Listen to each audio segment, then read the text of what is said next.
Olá meus caros, aqui é o Corvo. Finalmente contemplei o 8º episódio de Rings of Power e, nesse sentido, estou apto a fazer alguns comentários sobre o mesmo e também fazer um balanço do que foi a minha experiência e do que considerei válido, útil, interessante na primeira temporada como um todo desta adaptação da Amazon, que ambienta a Segunda Era da Terra-média.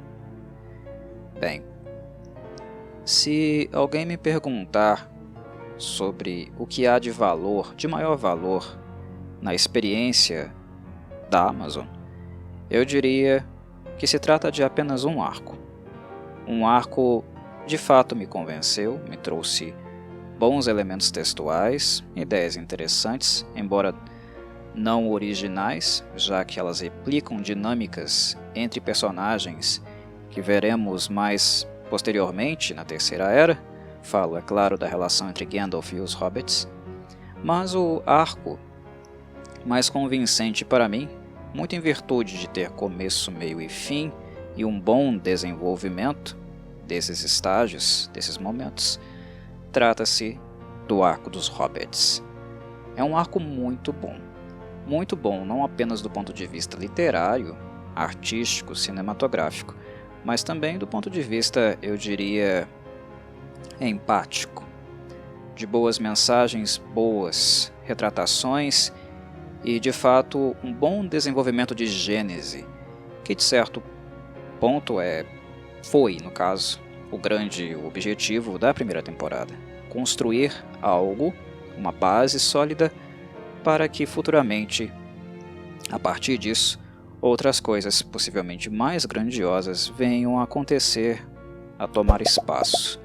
Aqui houve bom desenvolvimento no arco dos Hobbits, algo que eu não posso dizer dos demais arcos.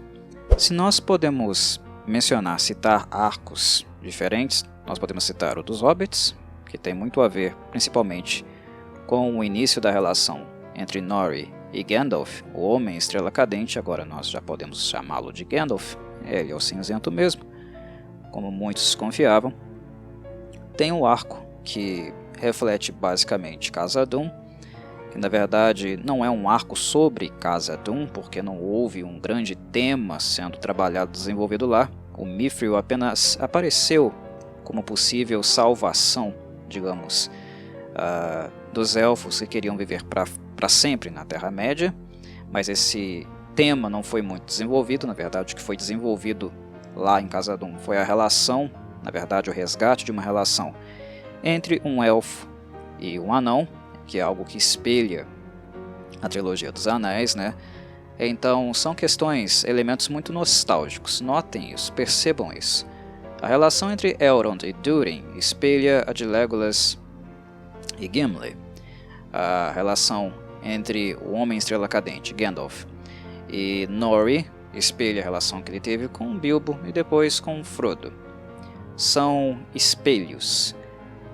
A série, de certo modo, criando novos personagens, mas, do ponto de vista textual, querendo nos atrair, nos sensibilizar, seduzir pela nostalgia, pelo sentimento que nós construímos com esses personagens, que a maioria do público, já conhece, e muito em virtude das adaptações para cinema, nem tanto assim de leitura, embora tenha uma grande parcela de pessoas que leram também os livros. Mas é usar do afeto, da nostalgia de outras obras para nos atrair, nos aproximar desta aqui em questão. Uma escolha que eu não teria tomado, eu não teria seguido, e no meu caso, se coubesse a mim tomar decisões ou falar sobre preferências, as minhas, é claro, vocês podem ter a de vocês, eu teria optado por uma direção mais autoral. Se são personagens novos, se são situações novas, se elas não estão conectadas com a escrita, a obra do Tolkien, faria algo diferente, faria algo novo, baseado nos conceitos dele. Uma coisa que os Harfoots, por exemplo, funciona muito bem. Entre os Harfoots não existem personagens que saíram dos livros. Nori não existe nos livros.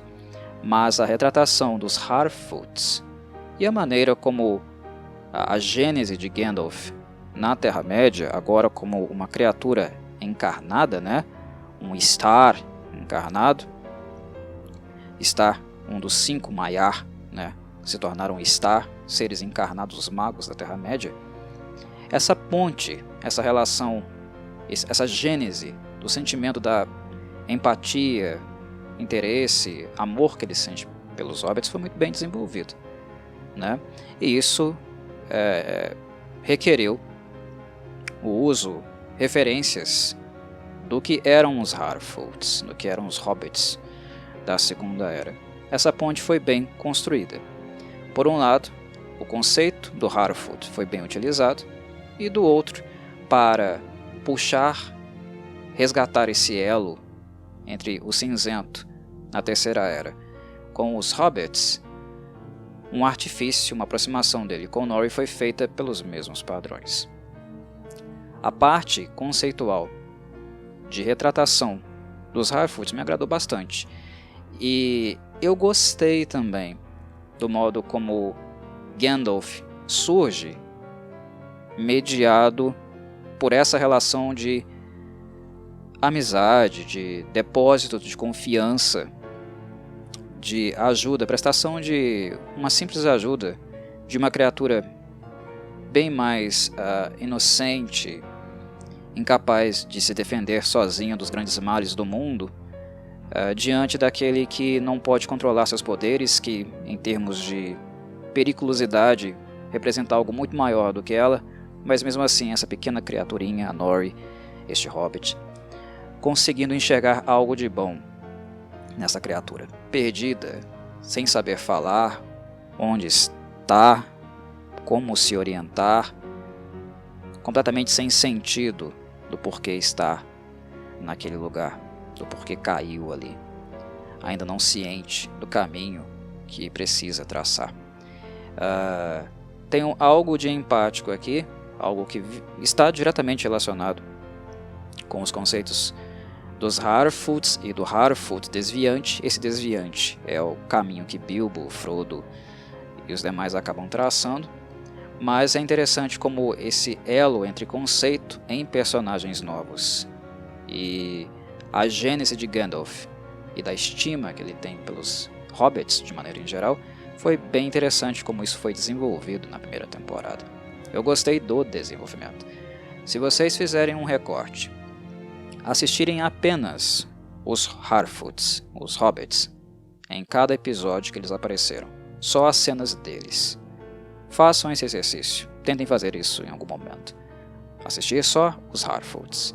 Vocês vão ver, vão sentir perfeitamente uma continuidade, uma lógica, um bom desenvolvimento, com começo, meio e fim, né? Fim deste arco, agora para a segunda temporada, para voos mais altos depois, dando origem a um novo arco que será mais voltado, claro, para as viagens, as aventuras de Gandalf e Nori. Houve um bom desenvolvimento e foi sensível, foi um arco muito sensível. Nós não tínhamos referências nenhuma sobre a Nori.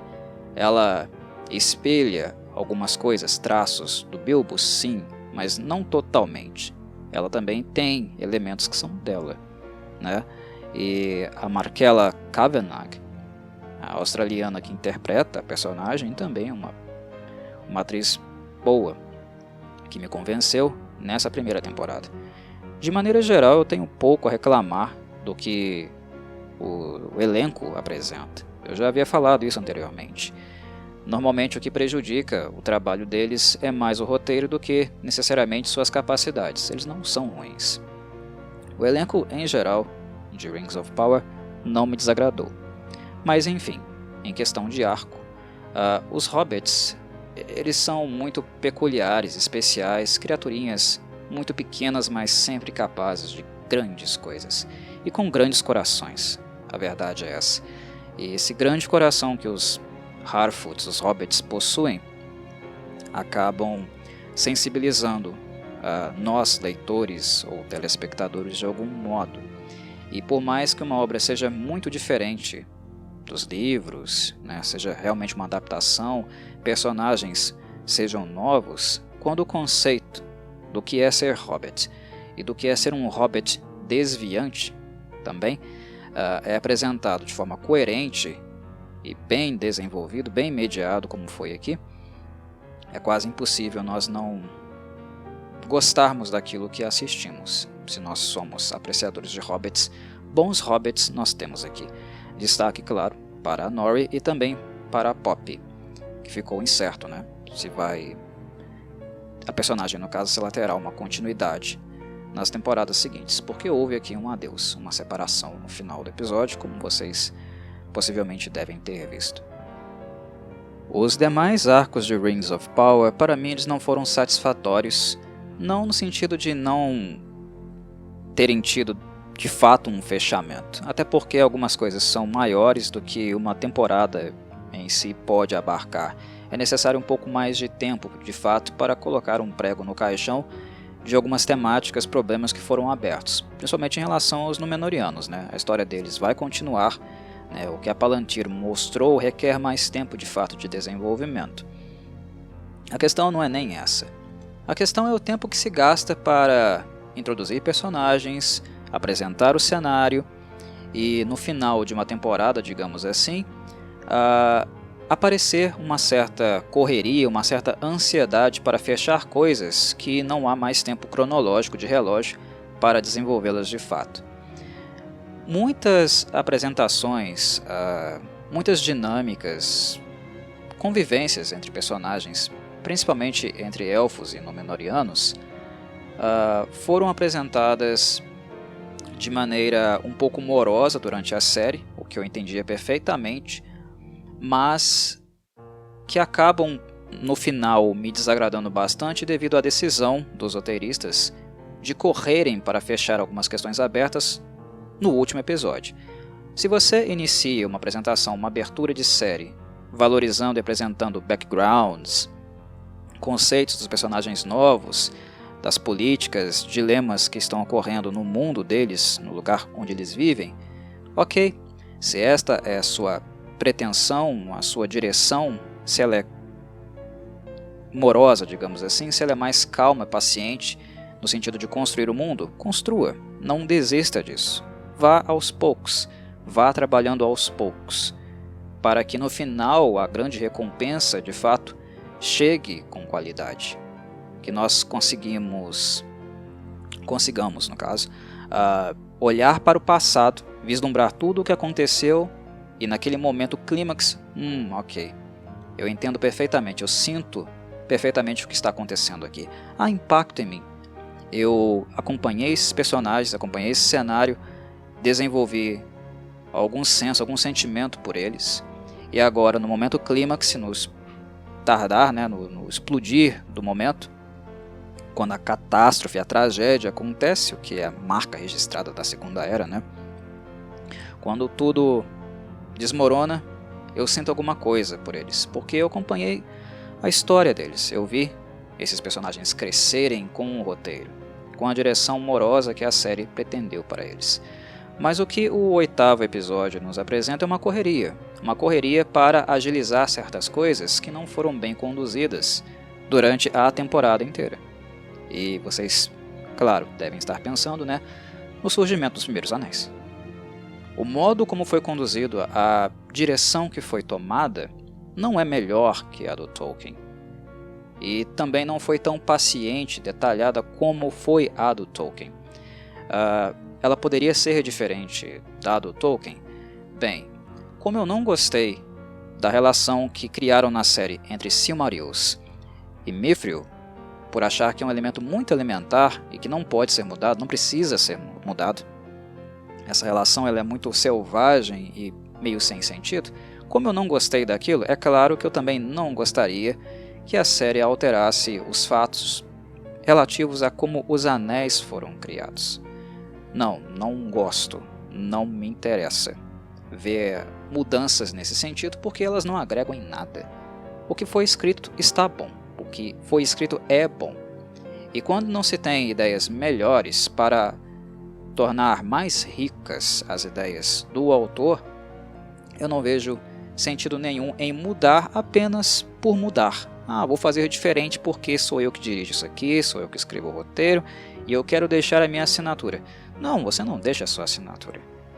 Você não apresentou nenhuma ideia realmente nova, você não enriqueceu ideias do autor, você apenas as replica por caminhos diferentes. Isso não é, de fato, uma marca de autoria.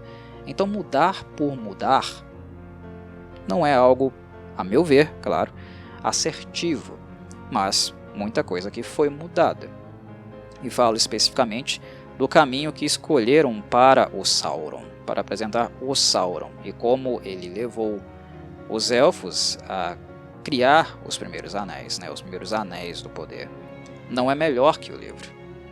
E também não é apresentado, esse elemento, esse arco, ele não é apresentado da maneira meticulosa, paciente e interessante como é no livro. É abrupto, porque na maior parte da temporada, os roteiristas ficaram se dedicando a outros assuntos, a apresentar e aprofundar personagens novos que eles inseriram no mundo da Terra-média.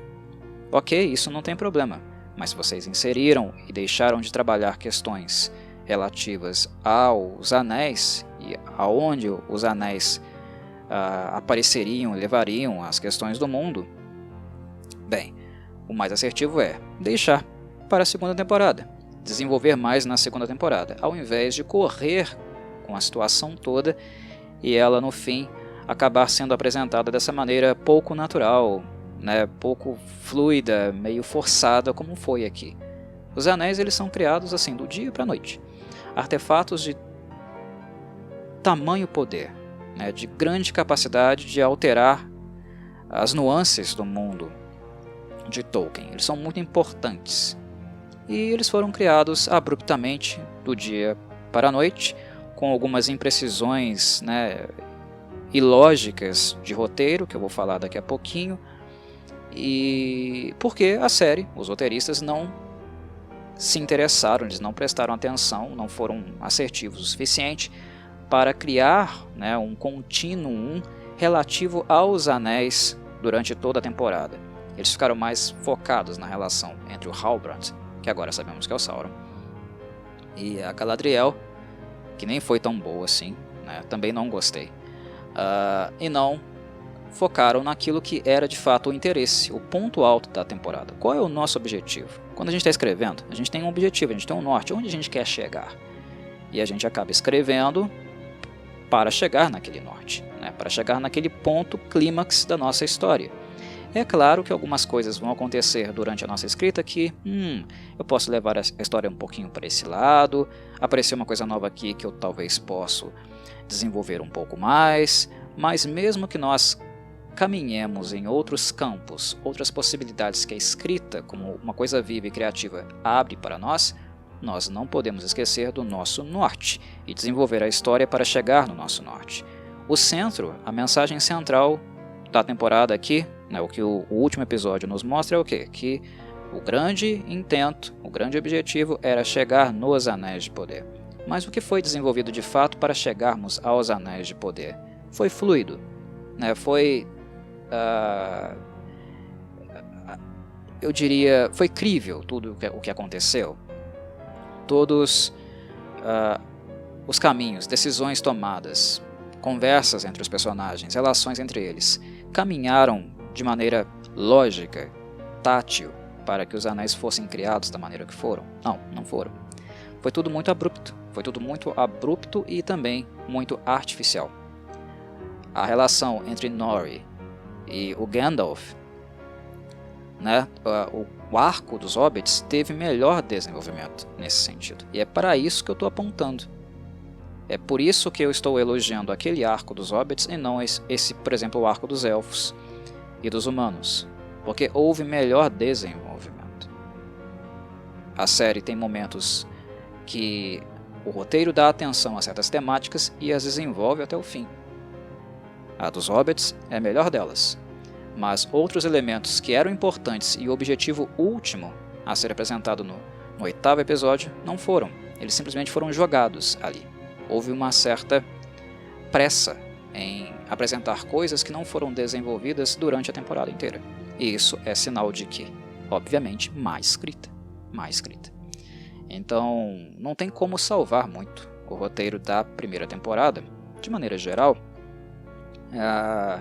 exceto o trabalho que foi feito no 7º episódio, que é um pouco à parte, né, dos acontecimentos principais, objetivos finais. O roteiro do Carrey foi muito bom, e também, exceto também o arco dos Hobbits, muito bem escrito, muito bem desenvolvido, mas o resto foi muito atropelado, sem um norte muito claro, sem um desenvolvimento muito claro, e embora relações entre personagens tenham sido bem desenvolvidas, por exemplo, a de Elrond, Durin e Disa foi excelente, foi muito gostoso acompanhar a dinâmica do casal de anões e do meio-elfo, né? Gostei bastante, não gosto do Elrond, nunca gostei, falei isso lá no primeiro episódio, eu acho ele um bunda mole, mas gostei do Elrond, porque o texto é bom, né? O ator faz justiça ao personagem, né? Ao senso diplomático, a necessidade de pensar questões e solucionar problemas. Enfim, eu gostei da interação dos personagens, mas o arco de Khazad-dûm não é um arco dos anões, é um arco do Elrond com o Durin, da relação dos dois. O Mithril aparece ali, ele é jogado ali, estabelecendo uma relação com a Silmarils, e aí com a luz, né, perpétua que poderia manter os elfos na Terra-média, né, para toda a eternidade, o que claro não acontece. Enfim, é um elemento jogado ali, que liga as duas nações, cria uma necessidade de ajuda mútua, né, entre elas, na verdade uma ajuda que mais os anões dão para os elfos do que o contrário, né, mais os elfos precisando dos anões, e os anões, para variar, dizendo não. Mas enfim, o elemento que é jogado ali. A trama não é construída em cima disso. Então quando ela é apresentada, ela nos é sugestionada, né, inserida nesse contexto, não é algo fluido. É um elemento que foi jogado ali e não tem muito desenvolvimento, e nem terá. A resposta foi não e pronto, acabou. E com um pequeno fragmento de Mithril que foi presente do Durin para o Elrond, é que foi forjado os anéis. Inclusive os anéis que, no caso, são os únicos, né, que não estão de fato, ou ficam de fato, sob o domínio, o controle do Senhor do Escuro, os 3 anéis élficos, sendo o Nenya, inclusive, né, aqui talvez o de maior destaque, porque o grande holofote da primeira temporada foi, sem dúvida, né, entre os elfos foi a Galadriel. Então o Nenya, para ela, é muito importante, e também a forma como os anéis são forjados, né? Abrindo mão, dizendo adeus àquele único artefato, objeto que era o vínculo dela com o passado, com a família dela, o irmão dela, que foi lá a adaga de prata e ouro de Valinor, cujos metais são valiosos, né, preciosos, puros, de uma pureza que não se encontra na Terra-média e que seriam necessários, no caso, para se misturar com o Mithril lá retirado de Khazad-dûm. Enfim, mas vamos falar sobre essas questões com mais calma, com mais ponderação. Vamos lá. Eu havia falado uma coisa durante o 2º episódio, se eu não me engano, eu acho que foi no 2º episódio, que o evento em que o Halbrand sobrevive ao ataque da besta marinha, todo mundo morre, menos ele e a Galadriel, e que eu tinha achado um absurdo. E eu me lembro de ter falado lá, naquele podcast, que só por efeito mágico, né, por magia, um poder muito transcendente, que algo daquele jeito poderia ter acontecido. Uma fera marinha gigantesca, colossal, deixar, né, intacta uma jangadinha, um pedaço de jangadinha e um humano em cima dela. Aquilo não era crível, aquilo não poderia ter acontecido em situações normais. Então, né, o sinal vermelho acendeu ali. Esse cara não é normal, né? Não há uma explicação racional para que ele tenha sobrevivido ao ataque da besta marinha, e também o porquê a besta não o comeu, também não devorou a Galadriel, que estava ali logo à frente. Não tinha como sobreviver, escapar daquela situação. Lá naquele episódio eu falei, não, isso aqui não tem sentido. É só se for por poder mágico. há alguma coisa anormal acontecendo aqui. Ali o sinal vermelho ficou gritante para mim. O meu problema, né, com o fato de este sinal não ter ficado gritante para a Galadriel também naquele momento. Porque se eu, um mero humano, né, consigo perceber essa coisa absurda e lógica acontecendo na natureza, foi um ataque marinho, uma besta marinha. Imagine uma baleia atacando uma jangadinha. Uma baleia que fica afoita, se sente ameaçada e ataca uma jangadinha, um botezinho. Não tem como sobreviver a isso, né? Olhando com os meus olhos humanos, com o conhecimento de biologia que eu tenho, eu posso fazer uma analogia entre uma situação como essa e um ataque de uma besta marinha fantasiosa, mitológica, enfim, né, a um humano náufrago no meio do nada.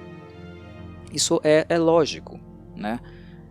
Não há argumentos fantasiosos que expliquem, não, mas na fantasia isso é possível. Não é possível, porque a fantasia ainda, embora seja fantástica, tem um pezinho no real. É humano ali, uma elfa normal, simples ali, uma auto-elfa, né, mas que não é uma criatura transcendente.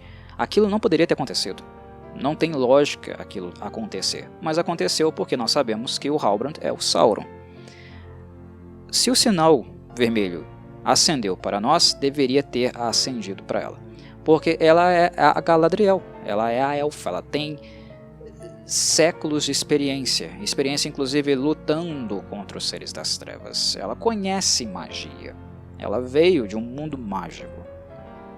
E a minha indignação é com isso.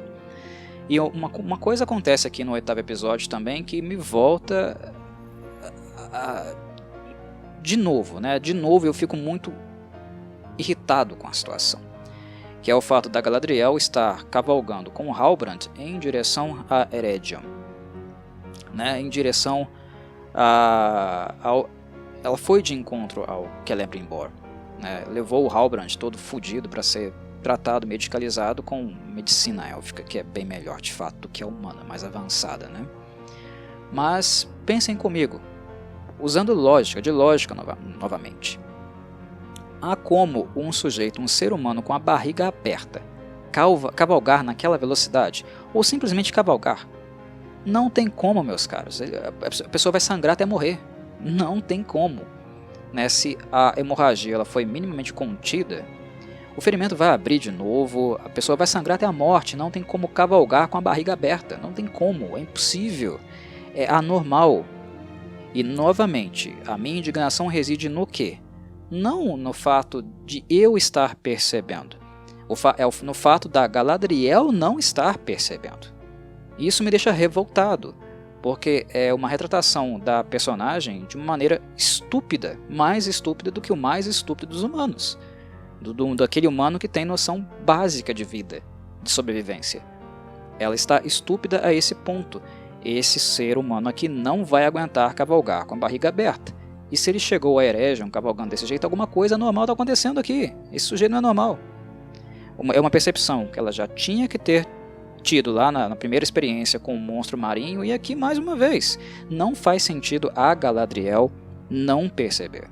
Mas são os roteiristas que fazem com que ela não perceba, porque essas situações, esses condicionantes são convenientes para eles, para que eles levem, no caso, né, a história para onde eles querem. E aqui também fruto de uma correria, daquela correria que eu falei para vocês mais cedo. Eles estão querendo resolver questões as quais eles não trabalharam e poderiam tê-lo feito na série, né, de maneira mais gradual, e aqui eles querem resolver de maneira muito, muito rápida, né?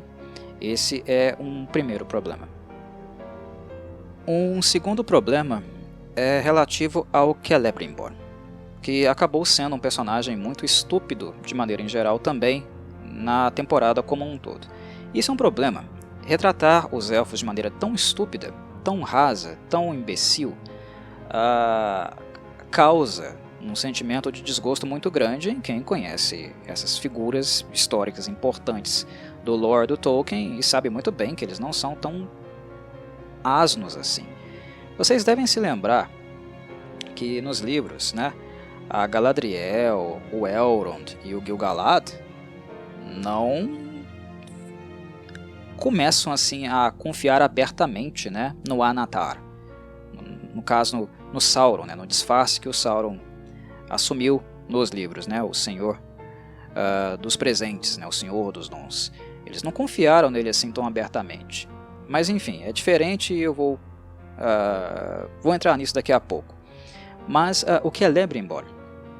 Aqui ele está muito desesperado, completamente imerso, mergulhado completamente na sua vaidade e querendo qualquer assim migalha, né, faísca de esperança, qualquer elemento para construir qualquer coisa que seja para, digamos, provar o seu valor, como se ele não tivesse nenhum. Claro que ele tem, ele é o elfo, né, o forjador mais famoso da raça élfica. E isso é ser o popstar da coisa toda no mundo deles, né? Então é uma vaidade muito acima do normal, mas ao mesmo tempo com um desespero completamente cego também, que o leva a não perceber coisas básicas. E eu digo isso em relação ao contato que ele teve com Halbrand aqui. Ele é uma sumidade, né? Ele é a autoridade entre os forjadores élficos. E de repente aparece um sujeitinho, né, moribundo, lá na sua oficina, dando ideias para ele, as quais ele não tinha pensado, não tinha cogitado. Se ele é um humano qualquer, né, um humano das Terras do Sul, sem qualquer experiência em forjaria, né, se ele não é um forjador, como que ele pensou coisas que eu não pensei? Como que o Gil-galad, inclusive, chega a chamar o Halbrand, né, de humano menor, né, ser menor, homem baixo, né?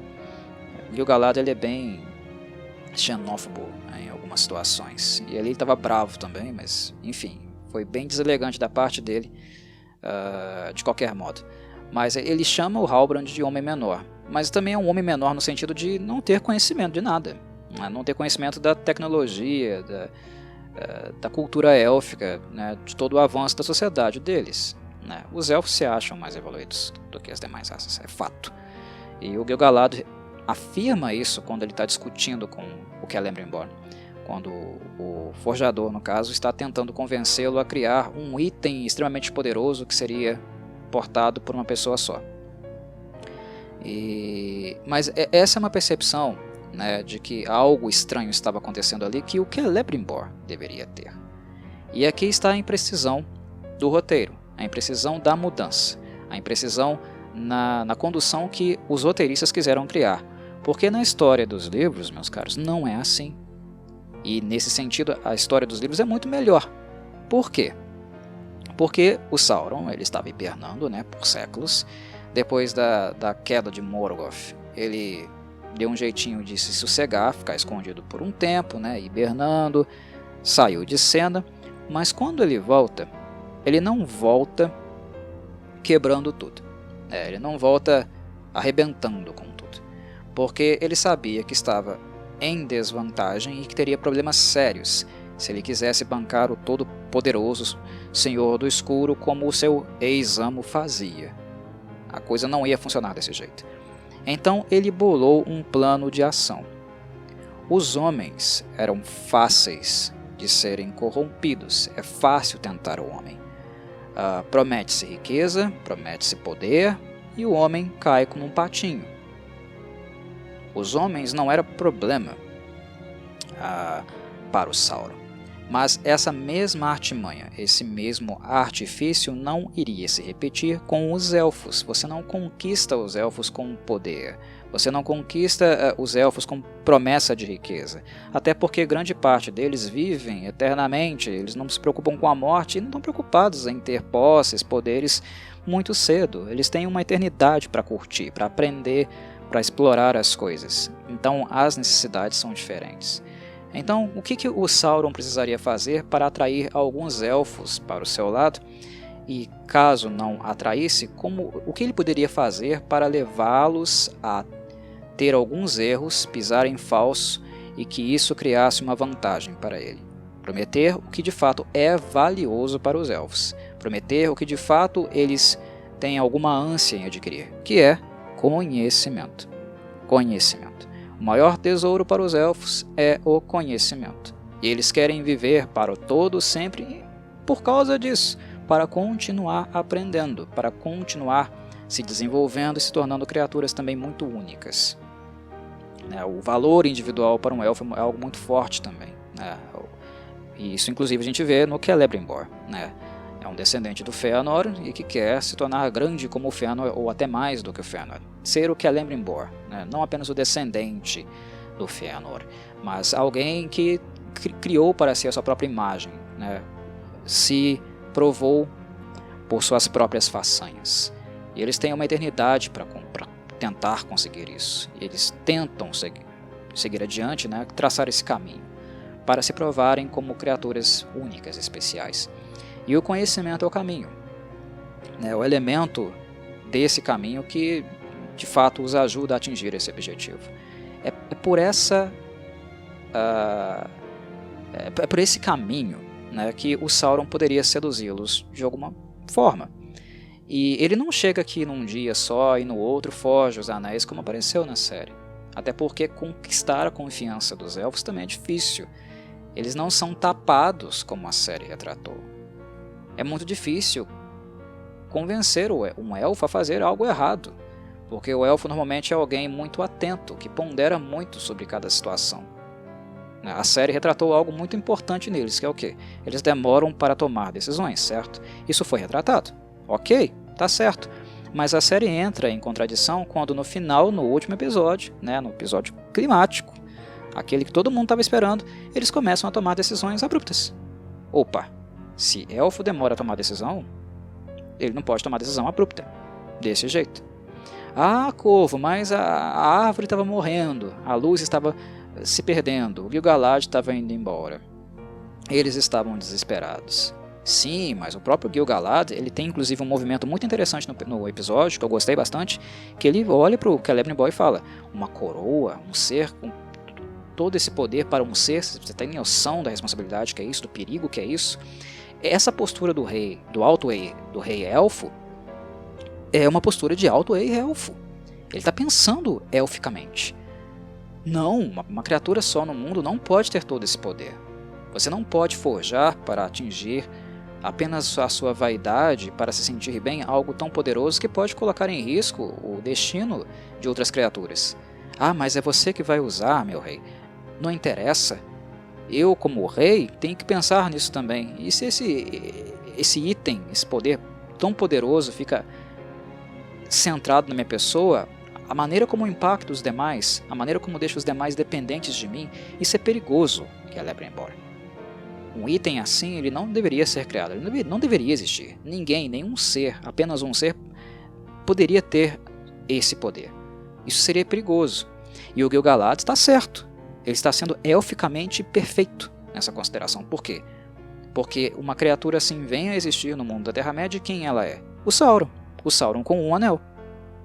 Vocês percebem? Se o Gil-galad tivesse falado: ah, faz aí então, eu vou usar nessa coroa aqui, vou ser o todo gostoso para todo sempre, o ponto de luz e iluminação para toda a raça élfica. Se ele aceitasse uma proposta dessa, ele estaria se tornando exatamente o que o Sauron é, o ponto central que torna todas as criaturas ao redor dependentes do seu desejo. Ele se tornaria um tirano, Então a representação do Gil-galad aqui foi ponderada, foi importante, e o não dele é muito importante, o não dele é coerente, entendem? Mas isso aqui é fruto de ponderação, é fruto de ponderações que o Gil-galad fez, e que mesmo na hora de maior desespero dele, ele foi capaz de dizer: não, a esse custo aqui não.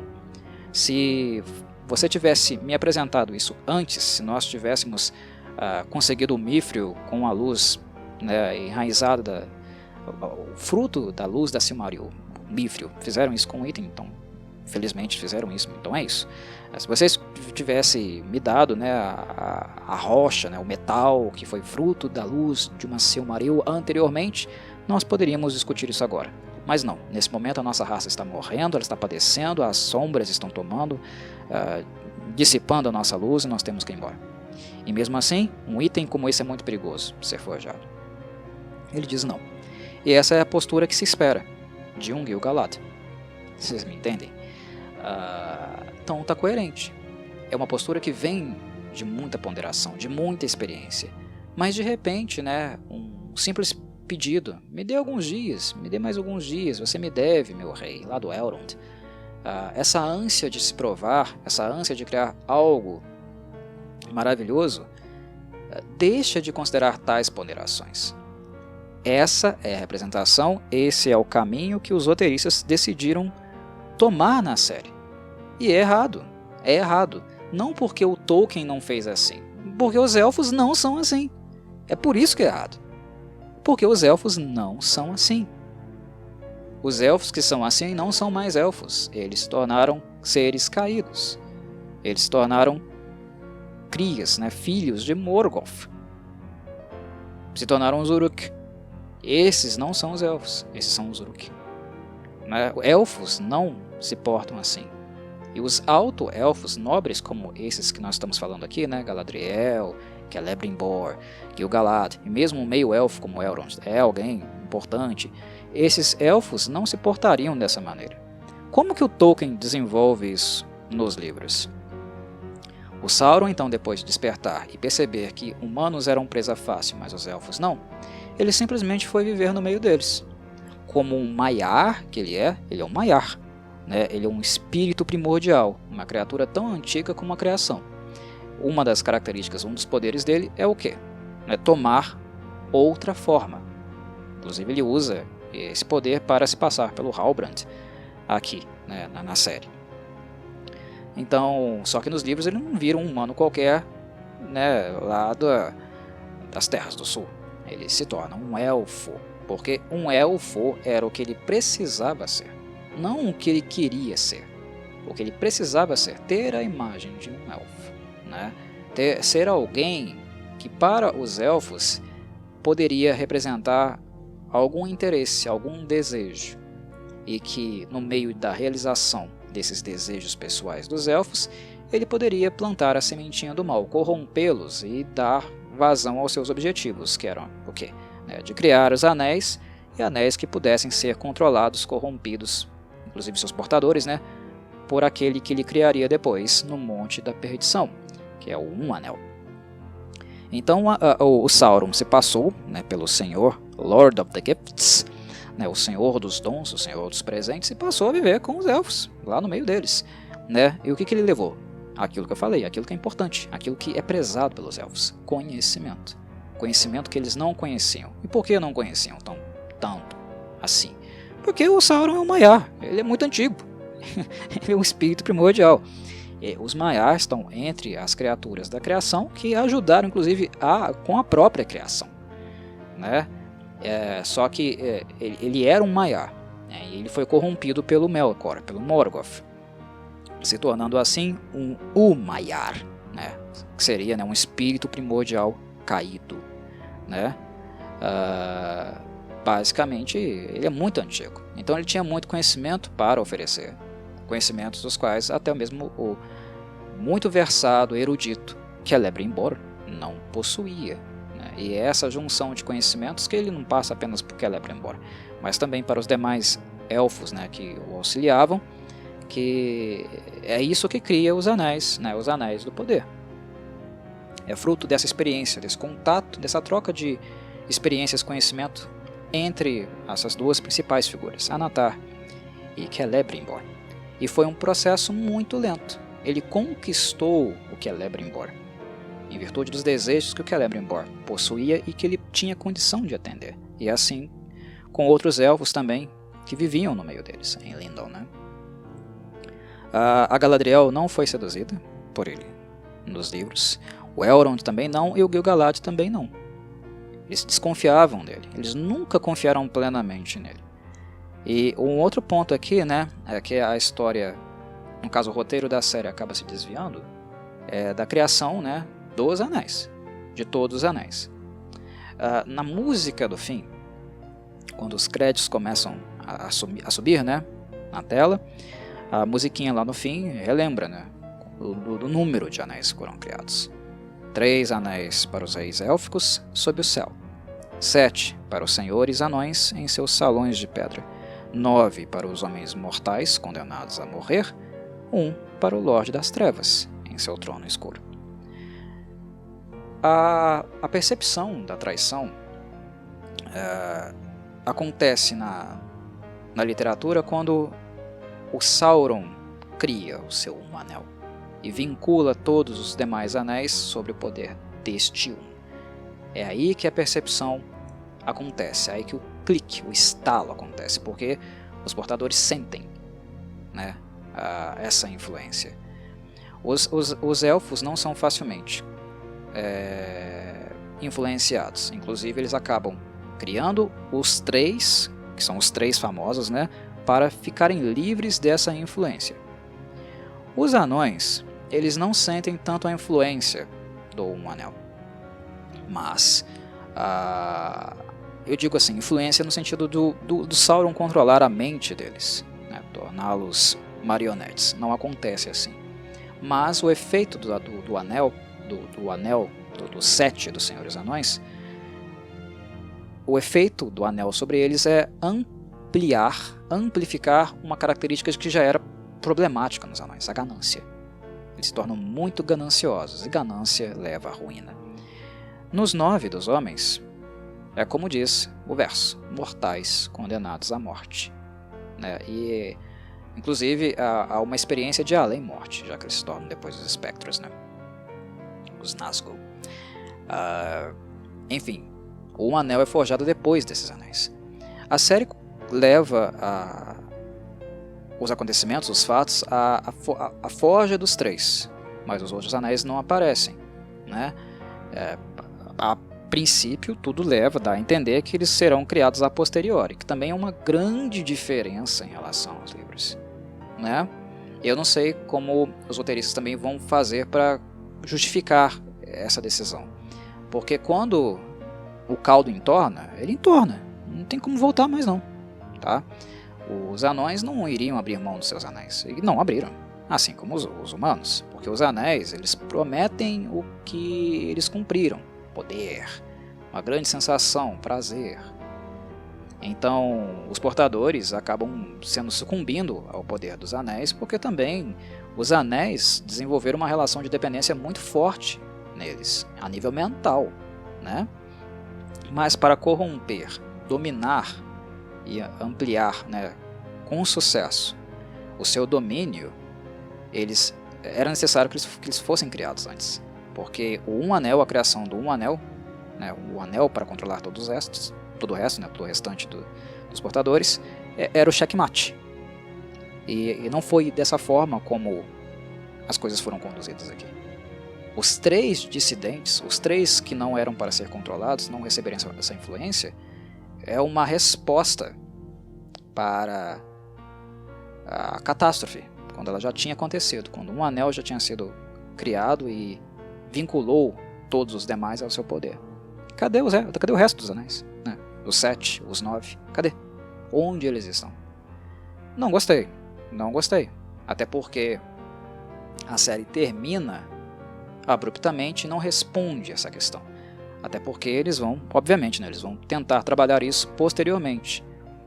Mas, para mim, não faz muito sentido, né, tirar a criação dos anéis de um contexto organizado, planejado estrategicamente pelo Senhor da enganação, pelo Senhor da traição, pelo Senhor da maquinação, da dissimulação. São adjetivos, né, o enganador, né, o mentiroso, são adjetivos do Sauron muito importantes de serem respeitados e também de serem desenvolvidos. Vocês gostaram do Halbrand na série? Vocês acham que o Halbrand é um personagem mais interessante do que o Anatar dos livros? Não, ele não é. Ele não é. A história dele foi desenvolvida, entre aspas, muito abruptamente. Foram tombos mesmo, né? Que a Galadriel foi tomando, Halbrand meio que jogado nessas situações. Os roteiristas dão a entender que eles condicionaram as situações.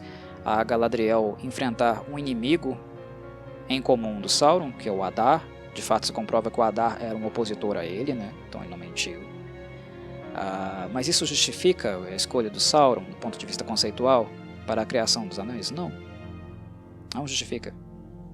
Eu acho que a grande derrapada aqui também é na paixonite que o Sauron desenvolve pela Galadriel, que na minha percepção é algo completamente ridículo.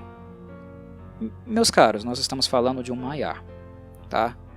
A gente não está falando de um adolescente de 15 anos que vai passar perto de uma loirona e vai ficar com a seta pro céu. Me perdoem pela grosseria, pela rudeza das palavras, né? Mas não é assim que a banda toca. O Sauron não tem essas necessidades.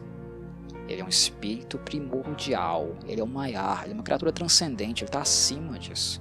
E o mal dele também é muito mais pulsante nele, né? O poder maligno dele, a corrupção que habita o seu ser é muito mais pulsante nele do que necessidades biológicas, fisiológicas, sexuais, tá? Tem isso também.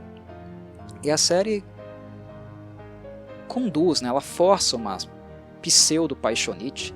Lembram daquele episódio que ele recupera a adaga que estava com o Elendil e entrega para Galadriel e ao mesmo tempo puxa o corpo dela para ficar próximo ao dele? Aquilo é uma insinuação. Aquilo é uma tentativa de sedução. É um Sauron apaixonadinho por uma elfa que ele encontrou no oceano e que ele sabia quem era. Não é novidade para ele. Ele sabia de quem se tratava. O nome da Galadriel é famoso em vários locais, né, da Terra-média, como nós vimos. Para ele, é claro que também é, né? Ela nunca se apresentou como uma forasteira, uma elfa menor. Não, ela sempre se apresentou como a Galadriel. Até porque ela era muito queixuda, né? Muito intimidadora, né? Mimizenta, birrenta. Eu sou Galadriel, vocês têm que me respeitar. Vocês têm dívida conosco. É aquela Galadriel, né, explosiva que eu já cansei de falar aqui em podcasts anteriores. Ele sabia quem ela era. Mas o Sauron se apaixonar por uma elfa? Ele é um Maiar. Ele olha para todas as criaturas da Terra-média com desprezo. Ele as vê como vermes, como criaturas inferiores a ele. Criaturas que existem apenas para servir a ele e aos seus propósitos. O Sauron é um tirano. Tirano. Ele não tem uma pretensão de igualdade com ninguém, não. Ele não está procurando uma rainha para dividir poder. Sauron não divide poder. Um anel para todos governar. Essa noção, esse conceito, ele não veio do nada. É literal, meus caros. Ele não divide poder. Ele não vislumbra dividir poder e nem está interessado em rabo de saia para isso, não. O Sauron, se ele tivesse essa necessidade, coisa que ele não tem, por ser um espírito primordial, um Maiar, ele não tem essa necessidade. Tá? Ele está interessado em outras coisas. Mas se ele tivesse, ele não iria pedir, por favor, fique ao meu lado, case-se comigo, seja a minha rainha, eu vou fazer você uma pessoa muito feliz, uma rainha, uma pessoa realizada, né, a grande tirana desse mundo. Ele não iria fazer isso. Ele não tem tal necessidade, ele não iria prometer isso. Sabe o que ele iria fazer? Se ele tivesse interessado por ela? Tomá-la à força, estuprá-la. Simples assim. Por quê? Porque ele é o Sauron. Ele é um tirano, é isso que ele é. Ele é essa coisa medonha. Ele é o Senhor do Escuro. Ele é a representação do mal após o Morgoth, na obra. Não faz sentido, é ridículo. Esse negócio de que, aquele papo furado de que ela o salvou do mar, que ele estava perdido. Ele é um Maiar. Perdido como? Ameaçado como? Ele está ali com seu corpinho humano do Halbrand, né, que ele tomou emprestado, né, ele roubou um corpo. Ele está ali disfarçadozinho com aquele corpo. Se aquele corpo padece, se aquele corpo apodrece, ele é um Maiar, ele é uma criatura transitorial. O espírito dele vai ficar vagando por um tempo até assumir uma nova forma. Para um Maiar desaparecer leva muito tempo. É uma criatura transcendente mesmo, né? Que para se dissipar completamente, perder completamente a sua essência e seu poder, leva muito tempo. Tempo suficiente para eles tentarem tomar um corpo novo, né? Se expressarem novamente com um novo corpo, uma nova representação. É algo que nós vemos também na dinâmica do anel, do um anel, né? Quando o anel é separado dele, a forma física dele desaparece, mas a expressão do olho continua lá. Por quê? Porque ele é um Maiar, porcaria. Né? Ele é parte dos Maiar. No caso, ele é um Maia, né? Maia singular, Maiar plural. É assim que é. Tá? Ele não estava em perigo. Um Sauron não está nunca em perigo. Ele passa a estar em perigo a partir do momento que ele vincula a sua própria essência a um anel, potencializando o seu poder e o seu domínio sobre os demais. E o anel, quando é destruído, né, na Montanha da Perdição, aí sim ele é completamente varrido da existência. É só por isso. Tá? Era essa a única ameaça que ele tinha. Galadriel nunca foi nada perto do Sauron, em termos de poder. Tá? Em termos de poder. E naquela época, né, nesse contexto aqui, nesse momento presente aqui da série, ela não representaria nada para ele. Nem ameaça, nem poder suficiente para dominação. Algumas pessoas podem dizer, no caso, né? Ah, mas ele viu alguma coisa nela. Ele viu que ela seria uma grande, né, um mal absoluto, gigantesco. Ele visualizou esse potencial nela. Bem, o episódio, nas falas da Galadriel, né, quando ele propõe que ela se torne a sua companheira, ela fala, né? No caso, ele fala que queria que ela se tornasse a sua rainha. Aí ela diz para ele: você faria de mim uma tirana. Aí ele responde: eu faria de você uma rainha, bela como o mar e o sol, mais forte do que os fundamentos da terra. Essa palavra, né, essa expressão, né, essas ideias, elas estão vinculadas à trilogia dos Anéis lá do Peter Jackson, é de onde eles estão bebendo. Tá vendo? A Amazon ela faz esses links. É a repetição, né, conceitual daquilo que a Galadriel disse para o Frodo lá nos filmes do Jackson, quando o Frodo ofereceu o anel para ela. Toma aqui, fica. Isso aqui é muito pesado para mim, é um fardo muito grande para mim, fica. Ela repete essas palavras. E eles fizeram essa cena aqui para vincular né, a série com aquele momento, com aquele conceito. Mas isso é incompatível para o momento histórico que nós estamos. A Galadriel não é nada perto do Sauron, nada. Ela é só problema, ela é um rato. E se ele tivesse encontrado com ela em situações normais, críveis, né, lógicas, naquele contexto ele teria se livrado dela. Ela é uma comandante élfica, ela é uma figura importante em Lindon, alguém próximo ao Gil-galad, uma grande opositora. A situação ali para ela é desfavorável. O que o Sauron faria? Mataria ela. Não, mas ele viu ela lá, né, de camisola molhada. Nossa, que elfa linda, maravilhosa, estou apaixonado. Faça-me o favor, ele é um Maia. Faça-me o favor, não faz sentido. Foi um elemento textual aqui, né, um elemento de roteiro, para criar uma certa paixonite, um certo romance que, durante toda a série, nunca funcionou de fato. Nunca pintou um clima interessante entre Halbrand e a Galadriel, até porque ela nunca cedeu. Ela estava tão submersa no desejo de vingança, de destruição, de busca do Sauron, que ela nunca chegou a dar bola, de fato, para o Halbrand. Sem falar que também ela é casada, né? Ela é casada e o marido dela não morreu, ela só acha que ele está morto.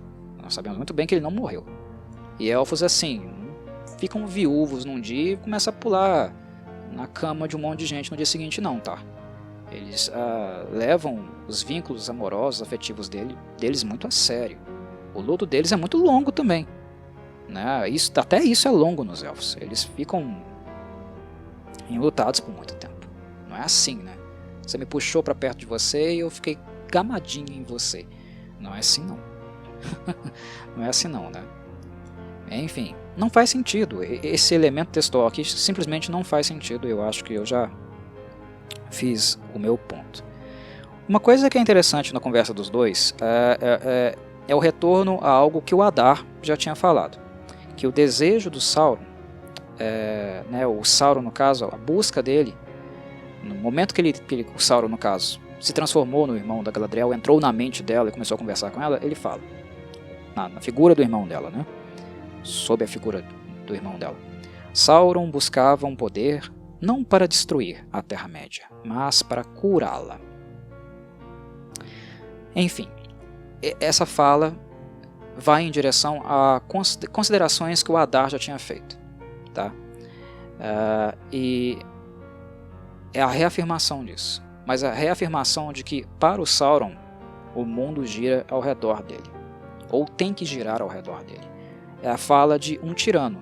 O que é a cura para o Sauron? É a extinção da luz. Porque a luz, a diferença, a pluralidade, né, as multiculturas, infinitas formas de expressão, de ser e existir, ele despreza tudo isso. O que existe para o Sauron é o caminho dele, a visão dele. E isso é a visão de um tirano. E ele é alguém que quer impor a isso. Então, quando o Adar fala em unificação, que o Sauron queria unificar a Terra-média, e o irmão da Galadriel, o Sauron no caso, né, através da imagem dele, reforça isso aqui, ele está reforçando que a cura para ele é a tirania. É o fim de tudo que é heterogêneo. É o homogêneo. O que ele visa é o homogêneo, o higienismo, o modo dele. Que as coisas sejam a imagem dele, e apenas a imagem dele. E que estejam todas subordinadas a ele, ao desejo dele. Essa é a noção de balança, de equilíbrio, que é nada mais, nada menos, né, do que uma fala que só revela o quão tirano ele é, o quanto autoritário ele é, o monstro que ele é. Nenhum tirano, meus caros, nenhum tirano, em nenhum momento da história da humanidade, eles apareceram dizendo que eram o mal. Ah, eu sou o mal. Todo tirano tem esse discurso de que ele é a salvação, que ele é a chave para um futuro, que ele é um grande líder, é alguém ascendido, que enxerga coisas que os outros não veem. Essa é o papo. Esse é o papo do tirano. Eles nunca dizem que são maus. Esse é um momento interessante do texto porque reafirma de fato o que o Adar, né, um Uruk, viu nele. O que é muito raro, né? Muito raro. Já que os Uruks, né, os Orcs no caso, já estão completamente, a maioria deles, né, completamente tomados por toda a corrupção que o Sauron representa. A segunda temporada, eu espero que, se for, no caso, né, se existir de fato uma segunda temporada, que essa oposição do Adar também se mostre mais firmemente, né, isso seja mais desenvolvido. É o elfo ainda já caído, né, ele já está caído, mas tentando resistir, sobreviver à influência do Senhor do Escuro. Seria algo interessante de ser visto porque, querendo ou não, foi o que o último episódio fez, ele reforçou essa noção. Revelou bastante sobre o Sauron, né? Aqui, para aqueles que de fato prestaram atenção nesses pequenos detalhes. Como últimas considerações, falemos um pouco então agora sobre os Hobbits, né? Embora eu já tenha falado um pouquinho do que aconteceu nas minhas considerações de fato da série como um todo lá no começo do podcast, mas vale a pena voltar aqui nos Hobbits porque acabou sendo revelado para nós, né, que o Homem Estrela Cadente era o Gandalf. Ele é um Star. Se ele é um Star, ele, no caso, é um dos 5. Um dos 5 o quê? Maiar. Que, né, encarnados. Um dos 5 Maiar que encarnaram. Sim, originalmente, né, o Gandalf e os magos, os Star, eles eram também espíritos primordiais. Sabemos, né, que são 2 azuis, um branco, o Saruman, um marrom, o Radagast, e o Gandalf, o cinzento. Nós sabemos que é o Gandalf por 2 motivos muito óbvios, né?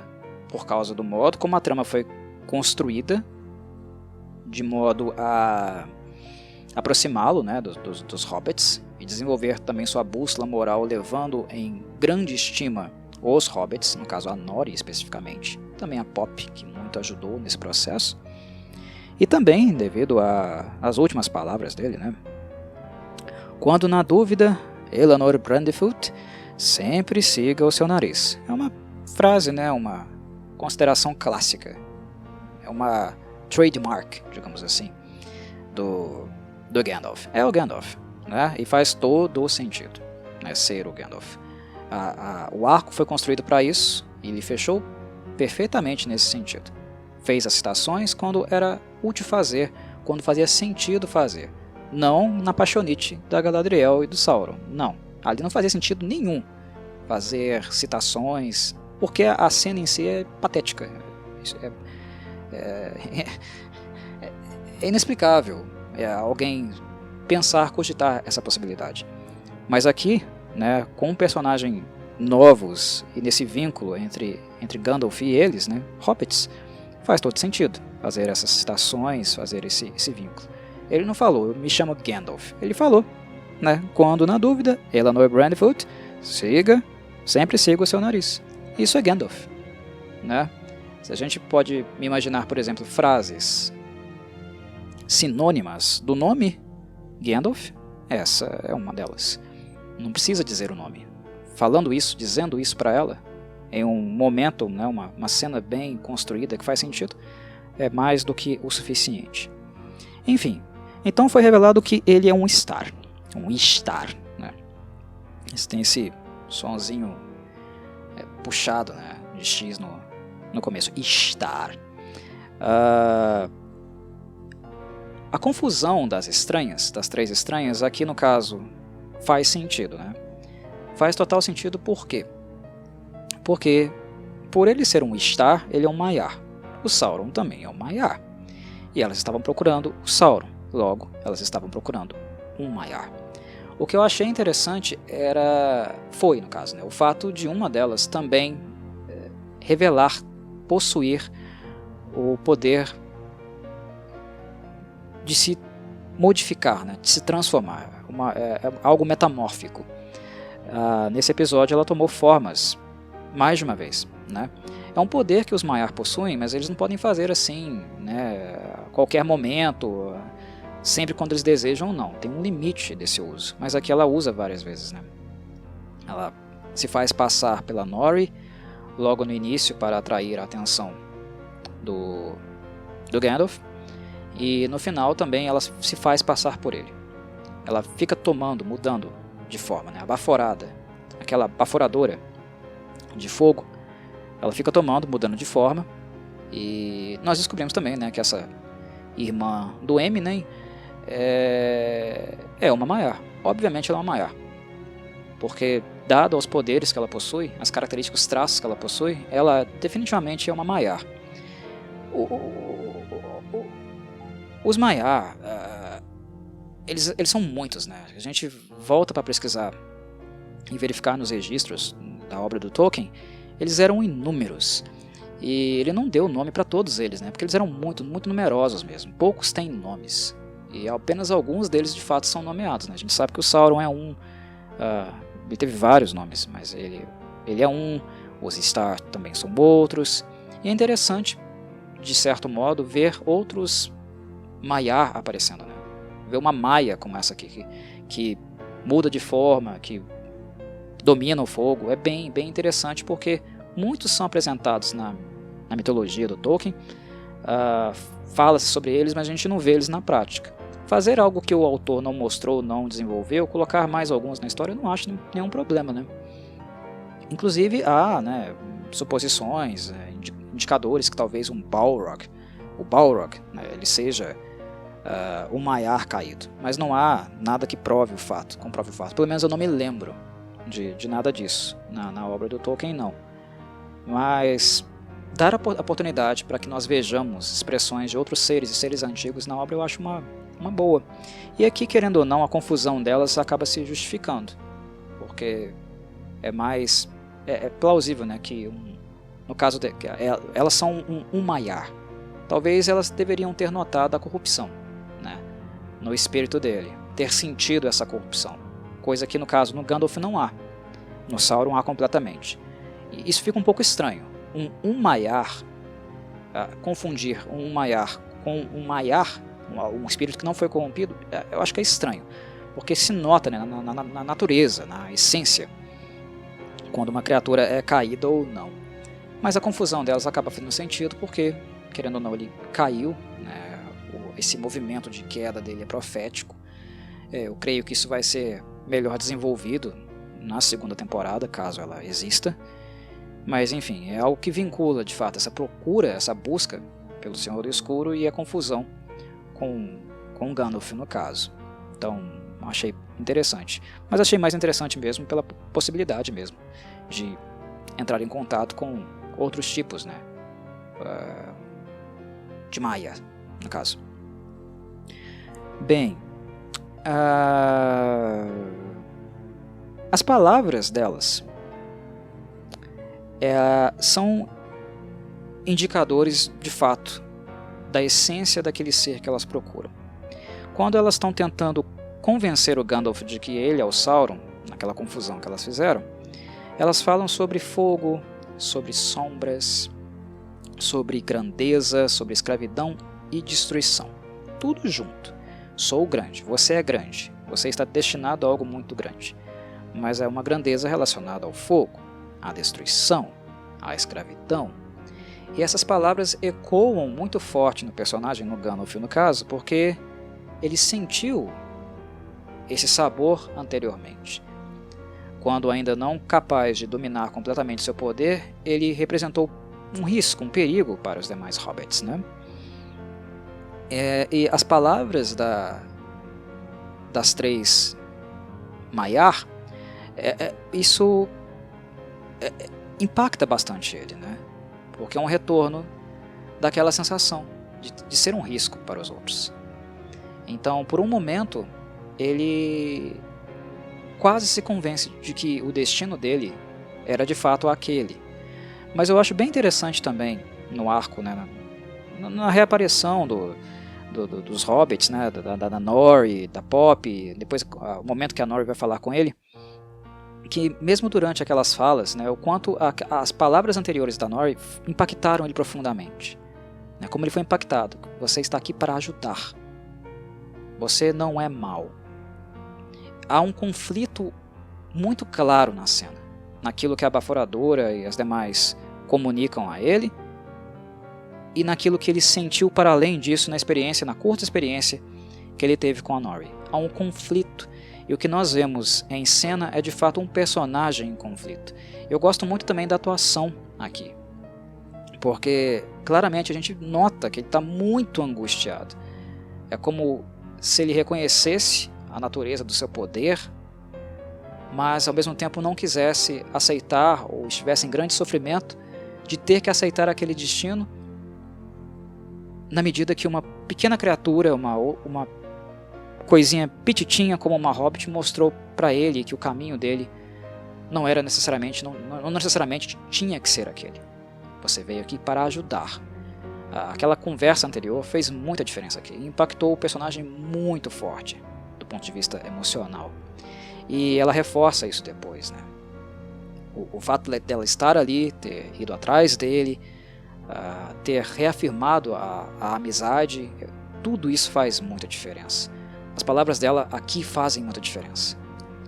Quando ele tenta dizer a ela, né, agora eu sei o que eu sou, eu sei qual é o meu destino, né, eu sou perigoso. Ela diz, você é quem mostra que é, não são os outros que mostram para você o que você é. Você mostra o que é, pelas suas escolhas, pelas escolhas que você faz. E ela fala de novo, né, a frase emblemática, a frase que marcou profundamente ele. Você está aqui para ajudar.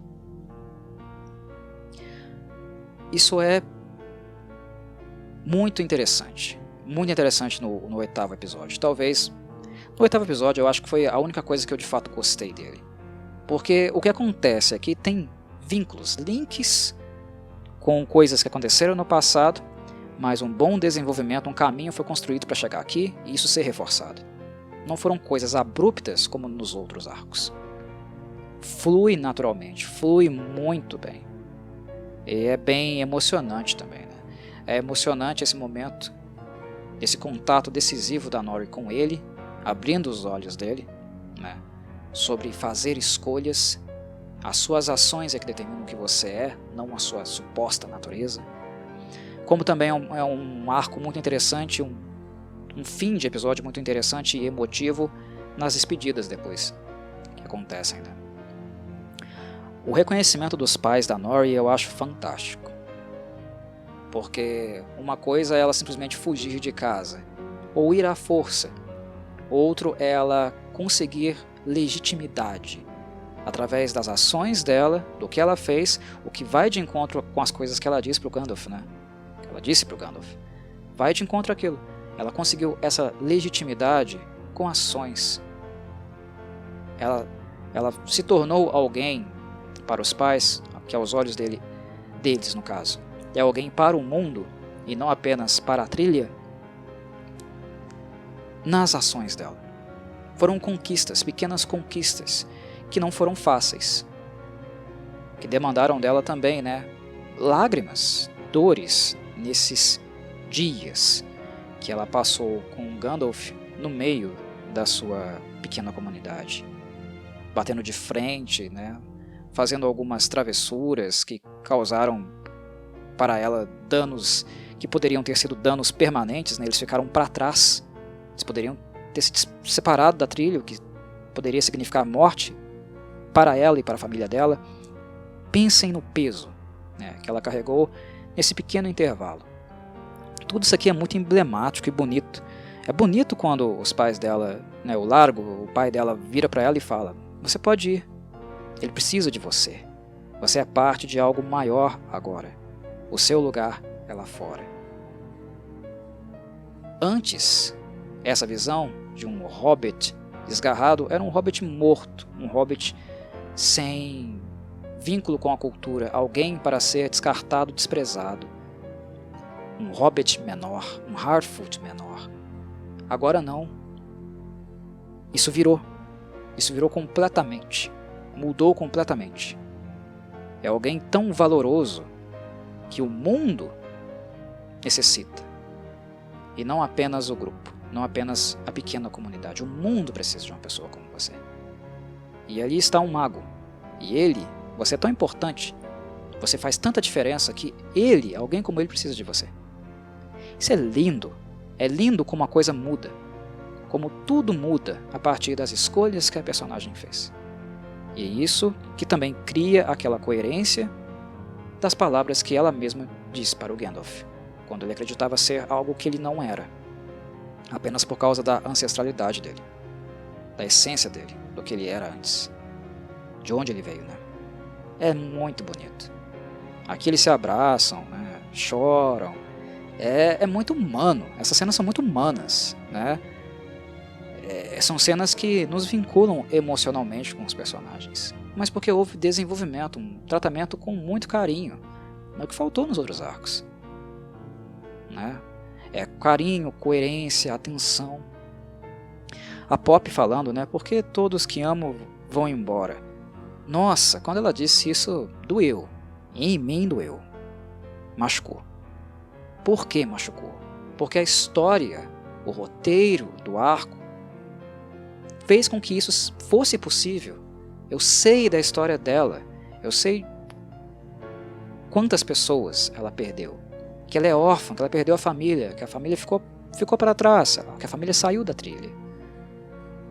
Eu vi que, embora a Nori seja a destemida, a travessa, ela sempre foi a prudente, a medrosa, mas que por a amar, né, por ter uma relação tão próxima com a amiga, também ia com ela, dava uma força.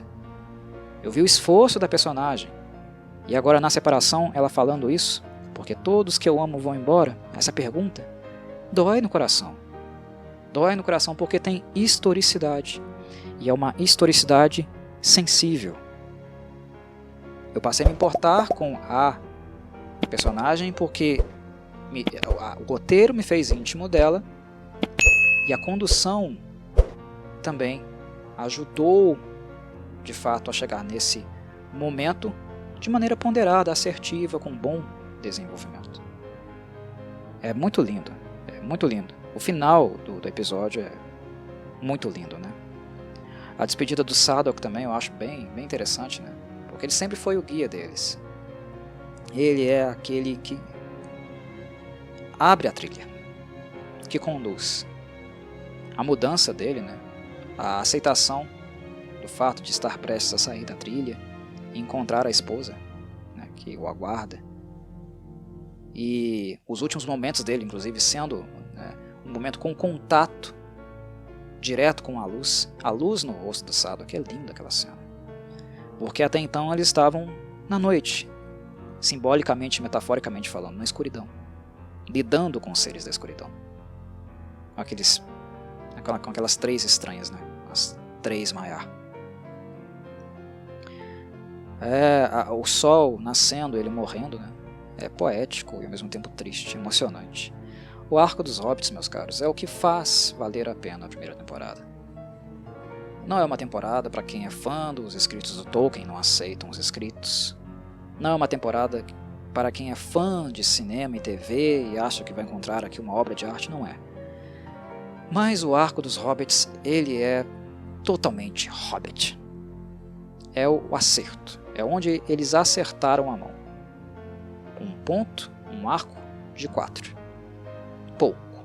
O que faz dessa série não muito boa. Mas onde ela é boa, ela é muito boa. E é justamente no arco dos Hobbits que ela se sobressai. É muito emocionante acompanhá-lo do início ao fim.